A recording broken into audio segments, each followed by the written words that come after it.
gaafa mari'atanii rakkoo kana akkamitti namni lama qofaan olaantummaa argatee majooritiin hogganootaa immoo callisanii rakkoon kun akka inni babal'atu maaliif taasisani? So maal jechuu barbaadeni yaadicha irratti hogganoonni olaanoon keessumaa warri sentiraal koomaandiin nama tokko irraa kan hafe jaal gammachuun, jaal sanyiin, jaal marroon jireenyaan walii galaniiru. Dhibbaan dhibbatti. Kuni waan hin haalamnedha. Warri kuni itti gaafatamuu jechuudha. Dinagdeen warqeen karaa Wallaggaa gurguramu karaa Gujiis gurguramaa jira. Kuni sobaa. Waanuma beennudha waan ta'eef. So kanaafi daldala garaagaraatiin gaggeeffamu inuma beenna. Waan kuni barbaachisaadha moo barbaachisaa miti jennee callisne malee yakki bifa kanaatiin deemu kuni hanga yoomittidha jennee kan gaafachaa turre amma miti tureera.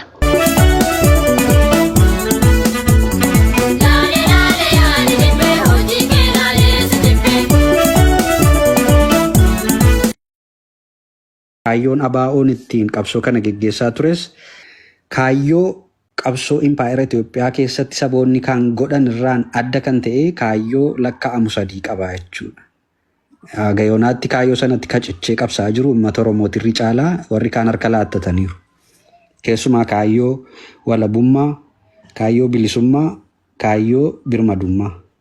Kaayyoon kun kaayyoo hin sharafamne, kaayyoo abbootiin keenya ummati Oromoo yoo biyya walabaaf birmaduu ijaarrate qofa impaayera kana keessaa bayyaannatee jiraachuu danda'a, mirga isaa kabachiisachuu danda'a, abbaa biyyaa ta'uu danda'a, sirna diimokiraatawaa ta'e ijaaruu danda'a, diinagdeedhaan dammaquu danda'a waan jedhu karaan lafanuu ka'anii deeman jechuudha. Kaayyoon ABO'n ittiin qabsoo kana geggeessaa tures karaa hin daddaaqamne 3 kana irratti hundaa'eeti jechuudha. Kanumti adda bilisummaa iyyuu adda bilisummaa uummata Oromoo taasise kaayyoolee kana 3 ituurraan sharafin xaliilaan qabatanii deemuu danda'uuti. Uummatis kan inni jala hiriire kaayyoo kana 3 ilaaleeti. Haalli impaayerri Itoophiyaatti saba Oromoo garboomsitee fi haalli itti uummati Oromoo jiraatu ilaalamee hayyoonni Oromoo, beektonni Oromoo fi qabsaa'onni Oromoo uummata Oromoo faladhaan keessaa falli jalqabaa uummati Oromoo biyya walabaaf birmaduu ijaarrachuu danda'utu irra jiraata waan jedhu ka'anii jechuudha. Sana keessatti garuu yeroo adda addaatti hooggantoonni jaarmiyaa qabsoo kana sharafaa bakka bakkatti ganaa impaayera Itoophiyaatti harka laattatee baay'eedha lakkaa'amuu kan danda'amu, maqaa dhaamuu kan danda'amu jechuudha. Hooggantoonni keessumaa jaarmiyaa ABO geggeessaa turan baay'een isaanii akkuma isinuu beektan bakka bakkatti, bakka abdii kutatanitti, bakka rakkatanitti mucucaatanii impaayera Itoophiyaatti harka kennatanii ilaalchuma impaayera Itoophiyaa fi hooggantoonni impaayera Itoophiyaa geggeessan qabatanii deemaas ga'aniiru jechuudha. Sanarra daddarbamee tarkaanfatamee cichoomina uummata Oromoo fi waraana bilisummaa Oromoodhaan qabsoon kun hagayoona as geesseetti jechuudha. Har'a maalitti jirra? Qabsoon uummata Oromoo jalqaba manaa ba'ee fi har'a immoo wanti deemaa jiru maal fakkaataa kan jedhu yoo xiqqeessinee ilaalle qabsoon jalqaba waggaa 6 har'aa itti cichamee deemamaa ture yeroo ammaa kana yeroo bakka bakkatti sharafamaa jiru haalatti argaa jirrutu jirra jechuudha. Keessattuu waggaa 2 kana erga waa'een araaraa, waa'een maree, waa'een waraana galchuu, waa'een hiikkachuu, waa'een aangoo qooddachuu impaayera Itoophiyaa fi jaarmiyaa ABO gidduutti deemuutti ka'e kaayyoon jalqaba irratti cichame kaayyoon 3 ansila maqaa dha'e kan walabummaa, birmadummaa, bilisummaa jedhu sun sharafamaa jiraachuu agarree jechuudha.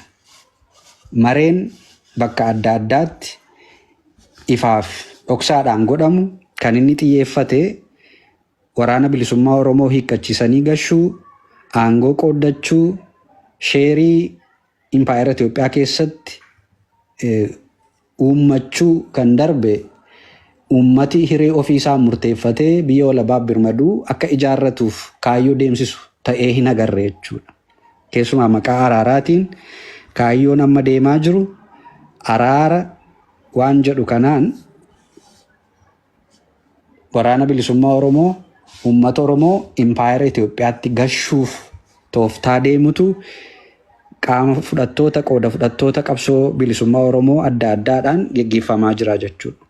Ka ammaa kun immoo ijibbaata waraana gashanii hiikkachiisuu irratti ka xiyyeeffatee fi qaamonni adda addaa kan irraa qooda qaban baay'ee itti deemamaa jira jechuudha. Marsaa tokkoffaa, marsaa lammaffaa, amma immoo marsaan sadaffaa maqaa araaraatii wanti deemaa jiru kun completely waraana hiikkachiisanii waraana akka jaarmiyoonni biyyoonnii fi fedhiin uummata Itoophiyaa mootummaa Itoophiyaatti eegamu irratti halkanii guyyaa hojjetamaa jira jechuudha. Sun akka milkaa'uuf qabsaa'ota irratti qabsoo keessatti jaarmiyaa keessatti hojii riifoormii adda addaatu geggeeffamuuf yaalamaa jira jechuudha. Keessumaa waraana diiguu irratti, waraana hiikkachiisuu irratti waan maqaa riifoormiitiin deemaa jiru, waan maqaa duulaadhaan deemaa jiru xiyyeeffannoon inni guddaa jaarmiyaa kana dadhabsiisanii, waraana kana dadhabsiisanii dhumarratti fedhii fi yaada impaayera Itoophiyaa, yaada mootummaa Itoophiyaa, yaada Western country fi warroota akka Ameerikaa fa'aa, warra Awurooppaa fa'aa, Noorwee fa'aa fedha isaanii eegsisanii waraana kana gashuu araaraan waraana bilisummaa Oromoo qabsoo walabummaa birmadummaa bilisummaa geggeessaa jiru kana gashuu irratti halkanii guyyaa tirelessly halkanii guyyaa dadhabbii tokko malee waraana kana dadhabsiisuu irratti hojjetamaa jira jechuudha.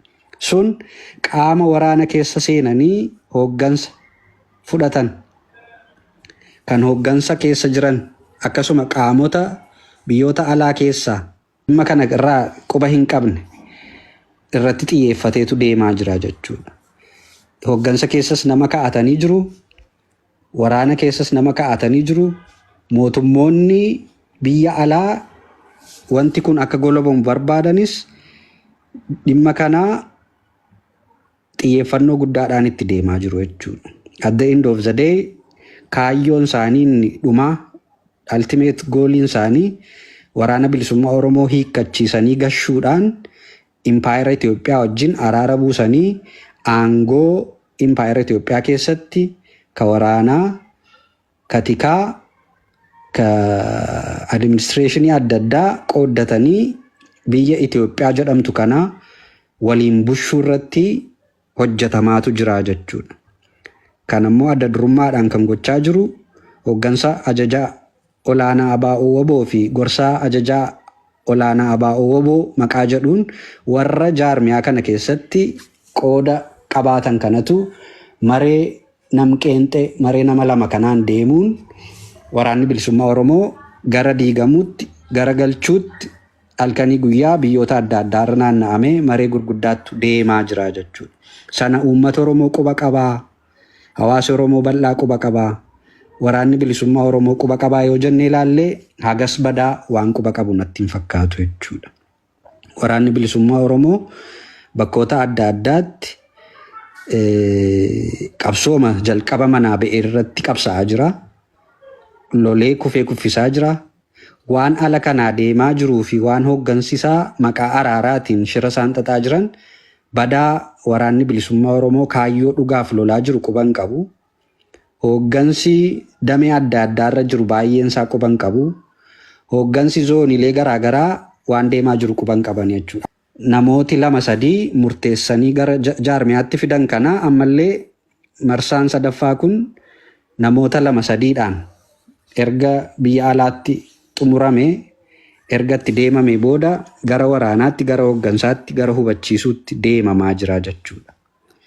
Waraanni bilisummaa Oromoo kaayyoonni deemaa jiruuf, kaayyoonni qabsaa'aa jiruuf, kaayyoo jalqaba manaa ba'eerraa kaateera jechuudha. Fakkeenyaaf marsaa lammaffaa irratti yeroo waraanni bilisummaa Oromoo araara taa'eeraa jedhame sana qabxiilee ka'an yoo laaltaniitu ta'e qabxii kaayyoon uummati Oromoo jalqaba qabsootti seene sun completely keessan turre jechuudha. Kan mari'atame, kan irratti walii galamee mallatteeffamuuf deemame akka itti waraana kana gashan DDR fi RRI mallatteessuuf namni lamaan kun gorsaan jaarmiyaa jedhamu namni jireenyaa guddataa jedhamuu fi Marroo Dirribaa mallatteessuuf xumuratanii deemanii turanii jechuudha.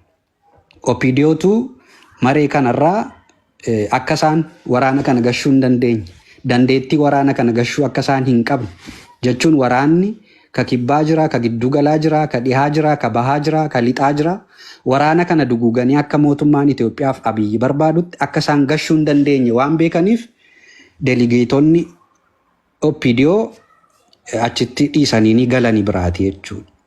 Mareen garuu jalqaba irratti Zaanzibaaritti, Jibuutiitti, Sudaanitti, Noorweeyitti biyyoota adda addaa irratti naanna'amee irratti walii galame waraana kana hiikkachiisanii keessumaa DDR irratti walii galame demobilize, disarmament and reintegration ka jedhamu kanarratti walii galaniitu waraana kana gashuu irratti mallattoof sadarkaa sadhumaa mallattoof deemanii turan jechuudha. Expectationiin isaanii Biraanuu Juulaa gama Itoophiyaadha, Marroo Dirribaa gama Abaa'oo Waboorraa dhufanii mallattoo akkatti waraanni kun galu akkuma TPLF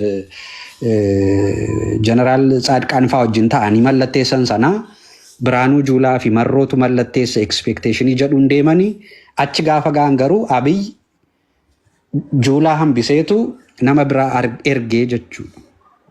Akkasittiin mareen marsaa lammaffaa fedha OPDO guutuu waan dideef hafe fashalee jechuudha.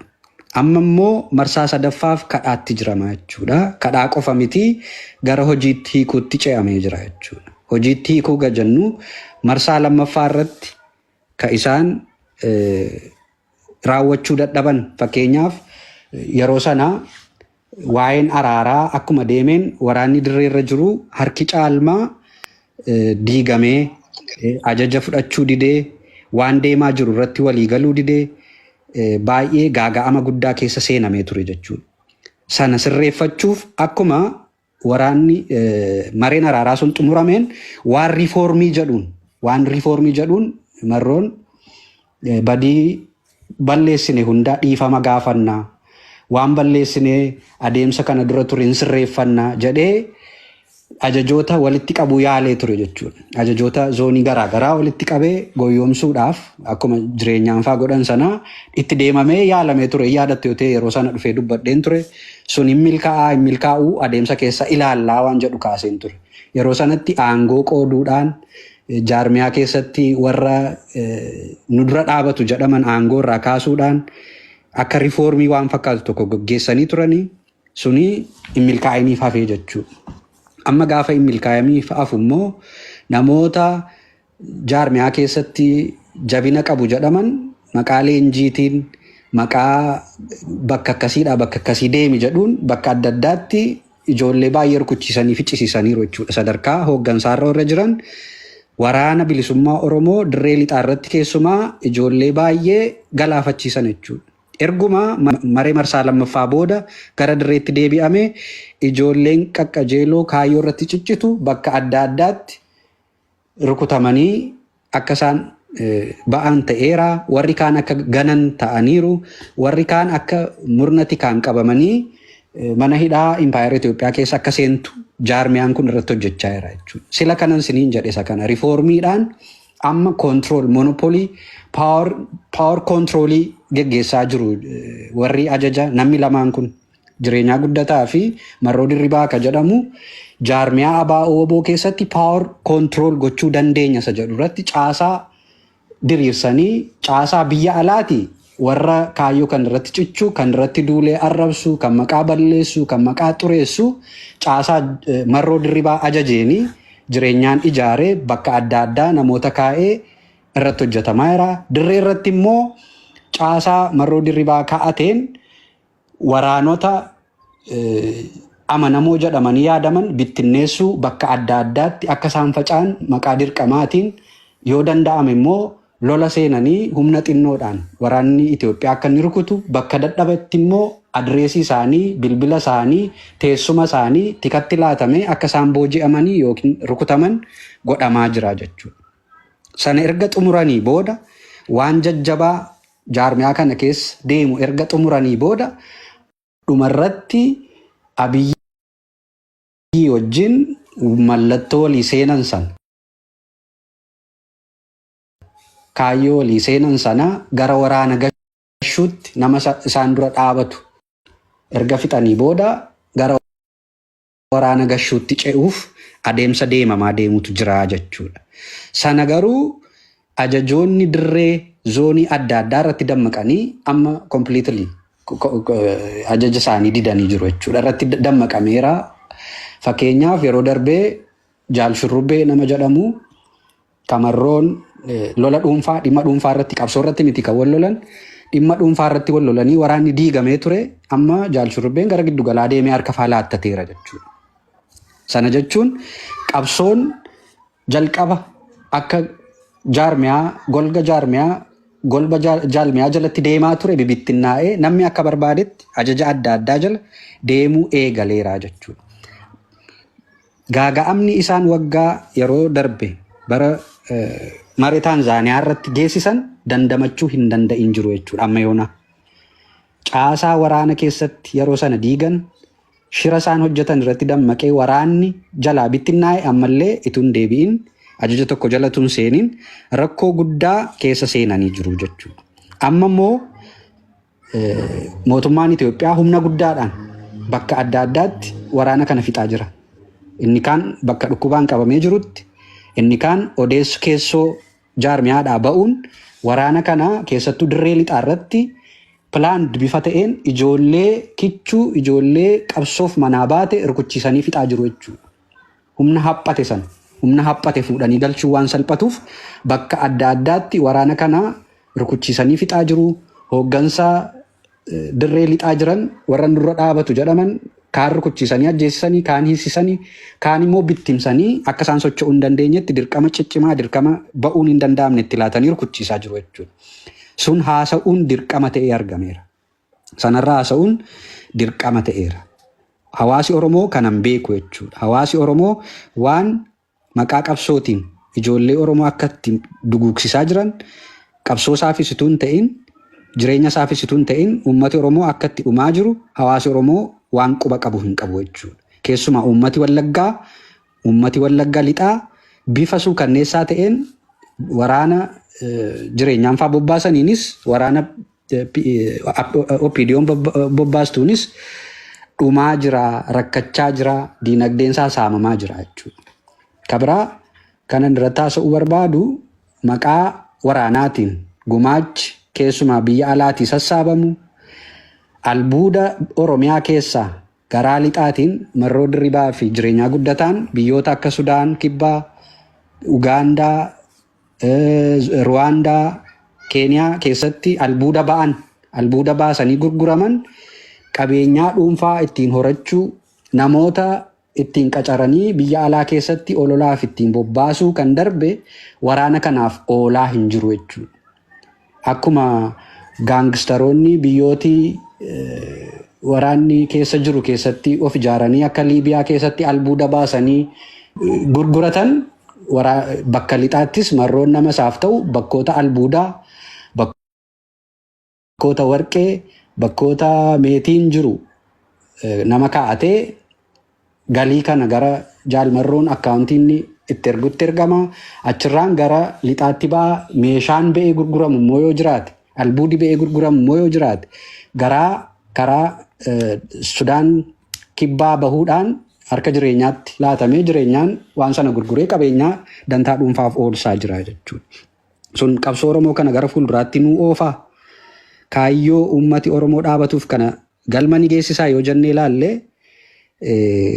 hin geessisu jechuudha. Qabsoon Oromoo akkuma sila jedhee waan beezik ta'an fi waan faandaamentaal ta'an sadii qaba. Kaayyoo walabummaa, bilisummaa, birmadummaa Oromoof Oromiyaa kabachiisu, hiree murteeffannaa uummata Oromoo bakkaan ga'anii at the end of the day immoo Oromiyaa walabaa bilisaa ijaaruu sanatu godhamaa jiratu hin taane aangoo qircannaa akkuma impaayera Itoophiyaatti warra harka laattate impaayera Itoophiyaatti harka laattatanii yoo danda'ame aangoo argachuudha sanatti hin milkaa'u natti hin fakkaatu. Maaliif Abiyyis namoota aangoo laatuuf beeka, OPDO'nis namoota aangoo laatuuf beetti, jaroota akkanaa fi aangoo laattu jechuudha.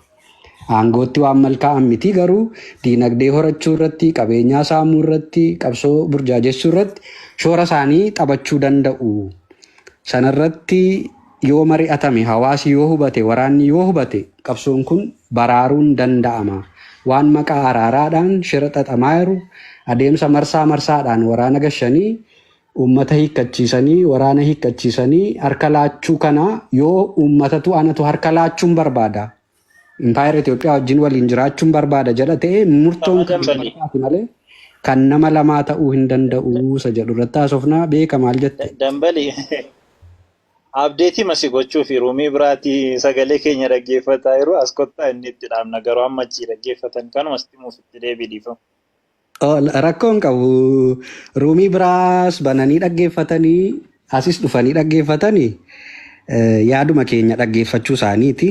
Hawaasa hubachiisuutti jirra waan ta'eef kara barbaadan dhaggeeffatu. Irra guddeessaan garuu warri dhokotanii dhaggeeffatan dhufanii lakki sobaa waan kun akkas miti yookiin immoo waan fakkaatu fala dha'uu hin danda'amu yoo jiraates fala dha'anii yoo mari'atan gaariidha. Irra guddeessaani waan deemaa jiru garuu kana fakkaata. Maqaa qabsoo Oromoodhaan wanti jalqabaa uummati Oromoo geggeessaa ture sun amma kompiliitilii dagatamee gara aangoo dhuunfaa boxolachuu, gara impaayera Itoophiyaatti harka laattachuu, gara saamichaa, gara gudeeduu, gara kashlabbee ijaaruu, bakka bakkatti amma fakkeenyaaf yoo ilaaltan galii waraana bilisummaa Oromoodhaan sassaabamuun kan jiraachaa jiru aantee jaalmarroo faa warra ta'e, maatii jaalmarroo ka ta'e, haadha manaasaa, ijoolleesaa, manni appaartimentii kireeffameetu ittiin jiraatamaa jechuudha. At the same time waraanni bilisummaa Oromoo immoo dirree irraa qoricha dhabuudhaan, rasaasa dhabuudhaan ajjeefamaa,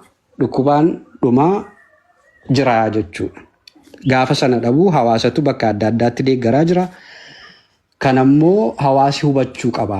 Waan maqaa qabsoodhaan waggaa dheeraadhaaf deemaa ture har'as itti jiramu kana dhaabsisuu danda'u turre jiraata. Keessumaa hooggansi dirree irra jiru waan deemaa jiru kana uummatatti yoo akkas jedhanii gadi ba'anii haasa'uu dadhaban illee sirreeffama kaayyoo jaarmiyaan irra jiraatu, seera jaarmiyaan itti bulu, adeemsa jaarmiyaan itti bulu godhanii qabsoo kana gara fuulduraatti tarkaanfachiisuu qabu ka jedhu kana hawaasuma mareema hawaasa hubachiisuu akkuma kana dura sagantaa jabanaa gama irraataatiinis, gama tiwitaraatiinis, gama kilabaawusiinaanis geggeessaa turre ammas hawaasuma hubachiisuu waan jedhu irratti deemnaa. Kana irratti gaaffii ka qabdanii waa hubachuu ka barbaaddan kan irratti dabaluu barbaaddan gaafachuu dandeessu. Akkanumatti mari'achaa deemnaa. Yeroo yerootti gaafa nu mijatu walitti deddeebine haalli qabsoon kun itti jirtu waan olola deemaa jiru, dhugaa jiru walii adda baasna jechuudha. Qabsoon Oromoo ka impaayera Itoophiyaadha. Ani Abiyyii fi Marroo gidduutti yeroo ammaatti garaagarummaa aangoo ka darbe, garaagarummaa kaayyoo qabu jedhee yaadu. Lamaan isaanii sirna Itoophiyaa ijaaruu, Itoophiyaa keessatti aangoo qabachuu ka darbe, waa'ee bilisummaa, walabummaa, birmadummaa Oromoo ka jedhu erga dhiisanii bubbulaniiru. Kanammoo afaaniin haasa'aniitu hin taane gochaadhaan agarsiisaniiru jechuudha. Gochaadhaan waan agarsiisanii wal'aansoo aangoof godhamu kana keessatti immoo qabsoon Oromoo baraaramuu qaba. Uummata Oromoo illee dammaquu qaba. Qabsoo isaa itti fufsiisuuf adeemsa akkasaa, adeemsa hoogganni isaa yeroo hundumaa sharafanii Itoophiyaatti madaqan kana dhaabsisuuf ijoollee isaa warra kaayyoo dhugaa haqaa dhaabate kana jabeesse itti fufsiisuu, shirtoota, hattoota maqaa qabsoo bilisummaa Oromoodhaan, maqaa uummata Oromoodhaan daldalan kana immoo ofirraa dhaabsisuu qabaa jechuudha. Gaaffii keessa, haasaa keessa booda waan walitti deebine yoo jiraate taasofna. Waan gaaffii barruudhaan gaafachuu barbaaddanis gaafachuu dandeessu akka mariif ta'utti yoo barbaaddan. Dhimma ijaaramtoota Ugaandaa sana hin dagatinii. Warri Ugaandaa kashlabboota isaan ishuu miti anaafi kashlabbootadha. Kashlabboota sana kan ijaare garuu ajaja marroo dirribaa lammeessaa nama jedhutu jireenyaa guddataa halkanii guyyaa waliin bilbiluu, quba wal qabu, waan deemaa jiru beekuu isaantu bobbaase. Warri sun qacaramtoota warra biyya sadaffaatti deemuuf haala mijeeffatu warri kaan warra qabsooma kana keessaa quban qabne waan jiru waan deemaa jiru hin beekne warra kaanii wallaalota dammaqiinsa siyaasaas ta'u dammaqiinsuma hawaasummaallee warra hagas qabu miti. Jara sana kan ijaare Marroo Dirribaa fi jireenyaa guddataa kan bobbaasu jireenyaa guddataa kan propagaandaa oofsisuu kaadhimaa yookiin haadha manaa jireenyaa haadha manaa Marroo Caaltuu kan jedhamtu jechuudha. Opiidiyoo wajjin warra sirbaa ture, warra tikoota Opiidiyoo wajjin mana hidhaa keessa taa'ee hojjechaa ture, warra achiis ba'ee immoo dirree qabsoo dhaqee ulfaa'ee seera naamusa jaarmiyaa naamusa waraanaa cabsee ijoollee biyya alaatti godhatee amma immoo qabsoo uummata Oromoodhaan maqaa buusii sassaabamu manni kireeffamee fi warra jiraatu jechuudha. Warri kun hirkattoota akka maxxantuu qabsooti. Maxxantuun akkuma qaama bineensaatti hirkattee nyaattu warra qabsoo Oromootti maxxanee nyaatu. Umrii isaanii guutuu hojii hojjetanii jiraatanii hin beekanii of jiraachisanii hin beekanii. Buusii uummata Oromoo maqaa waraana bilisummaa Oromoof sassaaburraa buusii sanaan warra jiraatu jechuudha. Warra waa hojjetee jiraachuu hin dandeenye kashlabboota waan ta'aniif warri Ugaandaa kun anaaf badaa ajandaa koo miti. Ajandaan koo dirree irra warra jiru, hooggansa dirree irra warra jiru, warra maqaa uummata Oromoodhaan qabsoo kana sharafaa jirudha jechuudha. Warri sun kan bobbaasu Jaalmarroo maqaa jedhamuun nama inni ka'ate jireenyaa nama jedhamutu bobbaasa. Jireenyaa guddataan immoo formaalitii jaarmiyaallee eegee nama filame miti. Koora bicuu tokkoon koora waa jedhamu tokkoon Marroomatu kaa'ate jechuudha. Akka hirrimmaatti Marrootu isa kaa'ate kan isa ajaju kan isa bobbaasu shiranni biyya alaa keessa deemee maqaa namaa balleessu maqaa namaa xureessu tikatti maqaa namaa dabarsee laatu barruu adda addaa barreessee kan facaasu suuraa namaa kan maxxansu nama jireenyaa guddataa jedhamu jechuudha. Kanaaf ijoon isaan lamaan kanaa warri isaan barruutti laatanii barreessan maxxansan dirree irratti waraana dirree irra jiru amma fakkeenyaaf warra qawwee qabatanii dirree mataa isaanii irra warra jiru kan arrabsiisu Marroo Dirribaaf jireenyaadha jechuudha. Maaliif caasaan kun Marroo jalatti hoogganama, jireenyaa jalatti hoogganama. Baasii jaarmiyaadhaan manni kireeffamee jiraata. Mindaan isaanii baasii jaarmiyaarraa ba'a. Mindaa sanaan qaxaramaniitu dirree irratti jaarmiyaa hooggantoota jaarmiyaas haa ta'u buleessota qabsoo warra qabsoo kana keessa jiru ka giddugalaa ka kibbaa kan arrabsaa oolu caasaa Marroon Dirribaa diriirsee fi caasaa jireenyaa Dirribaan diriirsan jechuudha. In other way waraana kan arrabsiisaa jiru Marroo Dirribaa ka jedhamuu fi jireenyaa guddataa nama jedhamudha jechuudha akka kiyyatti. Kanaaf immoo kafalmachuu qabu akka kiyyatti mirga isaa akka kabachiifachuu qabu irra guddeessaan dirree marra qabsoo jiru qabsa'aa jirudha silaatuu ta'e ani irra guddaa waan uummataatu na ilaallata. Anis qaama hawaasaa qaama uummataa waanan ta'eef waan shira uummata irratti dalagamu waan waraana keessa deemaa jiru haasa'uun dirqama kooti. Ani qawween qabaa mirga keefin siifalma jedhee ka qawwee qabatee dirree irra jiru ammoo ofiiyyuu jalqaba mirga isaa kabachiisachuu danda'uutu irra jiraata jechuudha. Mirga isaa yoo kabachiisasetu mirga saboota kaanii, mirga uummata isaa, mirga maatii isaa, mirga saba isaa falmachuu deeffachuu danda'a jechuudha. Garba ta'ee mirga isaa dirree jiru irratti qaamni kabachiisuu hin dandeenye anaafis uummata kanaafis waan inni fidee qabsoo bilisummaa naa fida jedhee abdiirraan horadhu jechuudha. Kanaaf warri dirree irra jiran maqaan isaanii eenyu akka isaan arrabsiisu beeku, eenyu akka isaan yeroo hundumaa irratti duulsisu beeku, suuraa isaanii kan maxxansiisu eenyu akka ta'e beeku. Jaarmiyaa tokko waliin qabna jedhu jaarmiyaa san immoo seeraa feera qaba. Seera sanaan ol gaafatanii mirga isaanii kabachiisuun gahee miseensa waraana bilisummaa Oromoo. Ulfaadhu itti afaan. Mareen keenya guyyaa har'aa dhagaa turte yoo ta'e waa'ee adeemsa marsaa sadaffaadhaan deemaa jiru. Kaayyoo jalqaba Oromoon manaa ba'ee hojii wal simataa. Adeemsitti immoo hooggansi jaarmiyaa kana gaggeessaa jiru immoo qabsoo kana dhuguma golobatti horaa fi harcaatii amma waraana keessa bakka adda addaatti jiru ilaalchisee haala waraanni kun itti jiru wal qabate ilaalcha kee kaa'uu dandeessa yoo dhaga'ama turte dhee waan yaaduuf. Waan kana gaafa mari'atanii rakkoo kana akkamitti namni lama qofaan olaantummaa argatee majooritiin hogganootaa immoo callisanii rakkoon kun akka inni babal'atu maaliif taasisani? So maal jechuu barbaadeni yaadicha irratti hogganoonni olaanoon keessumaa warri sentiraal koomaandiin nama tokkorraa kan hafe Jaal Gammachuun, Jaal Sanyiin, Jaal Marroon jireenyaan walii galaniiru. Dhibbaan dhibbatti. Kuni waan hin haalamnedha. Warri kuni itti gaafatamu jechuudha. Dinagdeen warqeen karaa Wallaggaa gurguramu karaa Gujiis gurguramaa jira. Kuni sobaa? Waanuma beennudha waan ta'eef.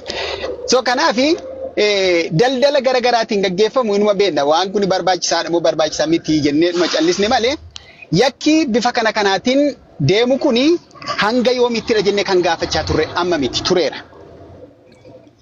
Dinagdeen hin barbaachisu alarraatii gaafa jedhamu gaafanneera. Okay, waraana kana eenyutu ispoonsara godhe? Gargaarsi waraana kana eessadha? Itti gaafatamummaa waraana kana gargaaru kan fudhate eenyudha? Abaa'oo waboodha karaa qajeelaatiin inni jedhamu erga ijaarsi kun ijaarmiyaan kun erga dhufee mee zooniin tokko maallaqni bakka akkasiitii maqaa abaa'oo wabootiin karaa qajeelaatiin nu ga'eera namni jedhu tokko mee asaa ba'u hin jiru.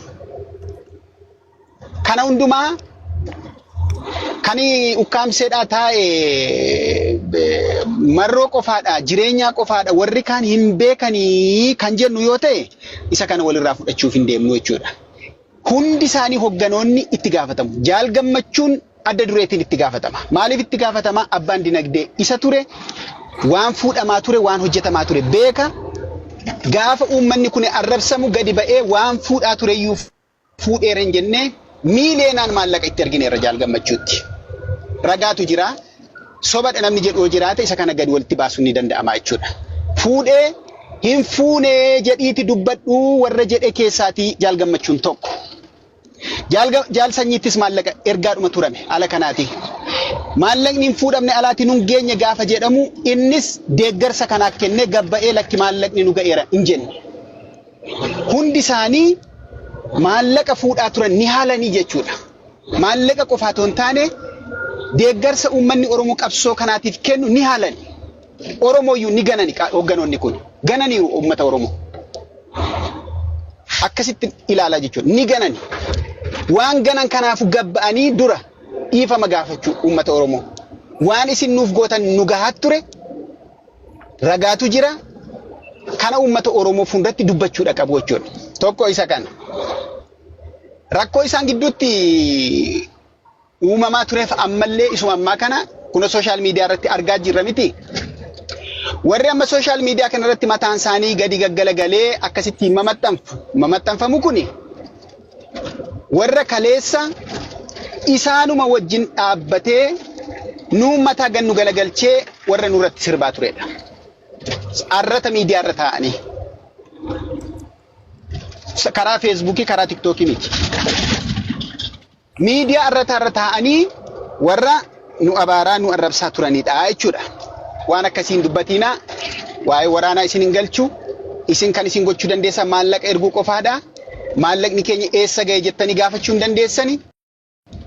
Ergaa yoo isin hin jedhame ergaa eenyutti ergama jettanii hin gaafatiina jedhanii warra qabsoon kuni isaan jiraachisaa turetu warra qabsoo jiraachisuutiin immoo arrabsaa ture jechuudha. Amma warri kuni ana biratti faayidaa tokkollee hin qaban hundi isaaniiyyuu. Qabsoon Oromoo itti fufa? Qabsoon Oromoo itti fufa. Isa kanaatis beekta. Yakkamtoonni mooraa keessa jiran miseensa waraanaa miti. Dhibbaan dhibbatti. Rakkoon eessa jira? Hogganoota bira jira. Hogganootaaf namoonni murni xixiqqoon tokko jiru. Hogganoota jala warri dhokatanii nama abaaran nama arrabsan maqaa 4-5 baafatanii sooshaal miidiyaa kana irratti kun akkuma gidduu kana warri nama arrabsaa oolan ni jiru jechuudha. Sana miti qabsoon sana bira darbeera. So jarreen kunaan gabaabumatti warri bifa kanaatiin kaleessayyuu hojjechaa tureyyuu gabba'anii waa tokko hin dubbanne amma keessaatti namoota qeenxee fuunee yoo deemne inni kuni tarii waan addaatii of keessaa qabaayi isa jedhu sana kaasuun barbaade. Walumaan garuu warri yakka kana keessatti itti gaafataman ni jiru. Adda baasnee tokko lama jennee maqaa kan nuti kaa'uudha dandeenyu. As ba'anii ammayyuu uummata Oromootiif wanti isaan kiliir gochuudha qaban pointii baay'eetu jira jechuudha. Wanti qabamee taa'eeru. Jeequmsa kana kan fides kana ukkaamsuu isaaniiti. Jireenyaa guddataa hogganoota kana jalattidha kan inni hogganamu. Eenyutu olaantummaa waraana bilisummaa Oromoo irratti aangoo sadarkaa kanatti kan kennee fi eenyudha yoo jenne hogganootuma warra isa jala jiran kana. Eenyu Jaal Marroo, Jaal Gammachuu, Jaal Sanyii, Jaal Eebbisaa, Jaal Liiban. Santaraal Koomaandootatu ati gorsaa keenyadhaa. Waan nuti yaannu achi ba'iiti nuu haasayi nuu dubbadhu jedhanii warri keewwatan warra kana shanani. Warra kana shanantu akkasittiin isa keewwate. Waan jireenyaan dubbatu irratti kan itti gaafatamu hogganoota waraana bilisummaa Oromooti. Jaarmiyaa adda bilisummaa Oromoo arrabsuu keessatti kan itti gaafatamu hogganoota waraana bilisummaa Oromooti. Uummata diyaaspooraa arrabsuu keessatti kan itti gaafatamu hogganoota waraana bilisummaa Oromooti. Mirga jireenyaatiin aangoo irraa buusanii teessisuudhaa qabu. Kan isatti fayyadamaa jiru isaani. Innis kanatti dhimma haa ba'uyyuu malee dhibbaan dhibbatti immoo warri mirga kana aangoo kana kennee fi warri akkasittiin haasofsiisu isaani. Arratni miidiyaa keenya mitii jedhu kallattii garaagaraatiin dhufanii. Arratatti kan dhimma ba'aa jiru isaani. Abaa'oo waboon bakka nun bu'uu jedhu. Gabbaanii garuu uummatatti immoo abaa'oo waboon bakka nun bu'u jedhee hogganni dubbate jira. Hin jiru. Maa wal kijibnare. Akkasittiin uummata Oromoo kana haga yoomiitti dhabu hogganoonni kun burjaajessanii waraanas burjaajessanii qabsoo daddaaqessanii inni isaan deemuu barbaadan hanga eessaattidha. Marii Tanzaaniyaatti gaggeeffamu, Ugaandaatti, Keeniyaatti gaggeeffamu hin beeknu jedhu. Bilbilaatiin nama hoggana biyya keessa taa'ee hirmaate beekna. Warree dhaqee qofaa miti. Bilbilaan zoonii keessa taa'ee marii sana nama hirmaate beekna. Hanga sadarkaa sanaatti. Hin dubbannu jennee macallisne malee. Garuu gaafa as dhufanii immoo keessaan immoo gaafa sitti haasaan hin beeknuu siin jedhu. Bilbilaan sa'aatii meeqa akka inni haasa'e rikoordii isaatu jira. Baasuun oo barbaachisaa ta'e jechuudha.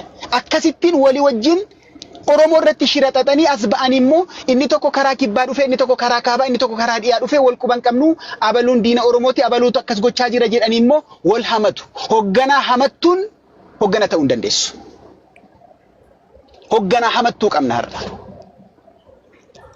Oromoosiifis bu'aan buusanii waliifis bu'aa buusuu hin dandeenye waraana kanas humna gochuu hin dandeenye yeroo itti waraanni bilisummaa Oromoo humna qabaate har'a mootummaa kan dura dhaabbate loluu yeroo inni itti danda'utti waraana kana haamilee isaa gabbuuseedha akka waraanni kuni diina isaayyuu ofirraa hin lolle kan taasisee takaaleedha kan qabee jiru hogganoota walii galuu dadhabe kanadha. So kanaafi warra kanatu dura sirraa'ee uummata Oromoo iifama gaafachuu qaba. Lakki jireenyaadhumaaf marroo qofaadha yoo jedhame rakkoo dhuunfaa isaanii isaan qaban sana tokko lamaan gabbaafnee isaan irraas dubbachuun hin danda'amu. Akka waliigala qabsootti garuu hogganoota waliigalatu waliigalee rakkoo kana uumaatu jira jechuudha. I think isa kana ana caalaa ati isin numa beektaa bifa sanaan yoo ilaalle maal fakkaataadha? Maaliif ragaatu jira waan ta'eefidha. Yeroo dheeraati atis achuma keessa turte ni beekta. Fagoorra haa teenyuyyuu malee nutis waan tokko tokko waan quba qabnu inuma qabna. Rakkoo sana akkamittiin akka uumaa turan obviously inuma beekama waan ta'eef sanatu natti mul'ataa dhiifama sitti yeroo ta'e kanumaan inni irraa bu'a. Ulfaadhu itti hafa lakki waanuma dhugaa jiru kaasoftee baay'ee saanati jette nam fudhaan illee garuu waan itti gaafatamaa walqixa fudhatu isa jedhu irratti xinnoo ilaalcha addaan qaba kiyyatti maayikii keessan cufadhaa warri seentanii waan ati kaaste irri guddeessi sirriidha dhugaadha. Keessumaa waan amma hooggansa waloo akkuma sila sii kaase akka kiyyatti mirga isaanii kan dabarsee kenne isaanii monopolii nama tokko jala ka buluu barbaade abbaa irrumaa nama tokkootti kan dabarsee of kenne maqaama hooggansaa kana qabatee warra jiru hin jechuu kooti sana sila jedheera. Ka garuu waan